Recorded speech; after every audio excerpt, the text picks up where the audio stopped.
Le gouvernement iranien a déclaré qu'il utilisait plusieurs centrifugeuses modernes et qu'il pouvait maintenant enrichir de l'uranium bien au-delà des niveaux actuels, ce qui viole un accord sur le nucléaire déjà fragile.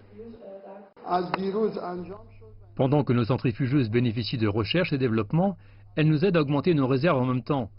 Si l'on considère que la capacité de ces machines est plusieurs fois celle des machines que nous avons déjà installées, c'est-à-dire des centaines, ou même dans certains cas plus d'1 millier de machines sont en train d'être installées, elles nous aideront à augmenter nos réserves.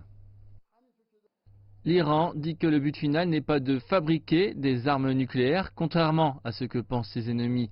L'Iran et l'Europe sont en discussion pour sauver l'accord sur le nucléaire de 2015, après le retrait de l'accord des États-Unis l'an dernier et les sanctions imposées contre l'Iran. L'AIEA a déclaré qu'un représentant se rendrait dimanche à Téhéran pour des réunions avec de hauts officiels iraniens.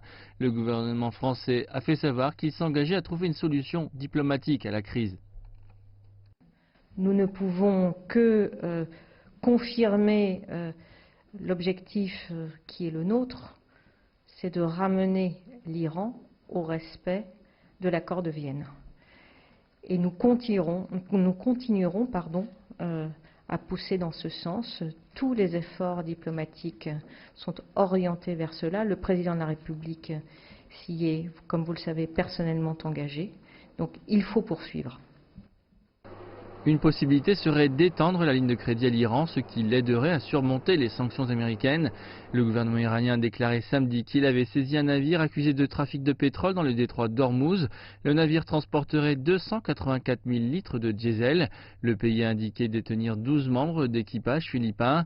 Par ailleurs, de nouvelles images satellites montrent qu'un pétrolier iranien est amarré dans les eaux syriennes.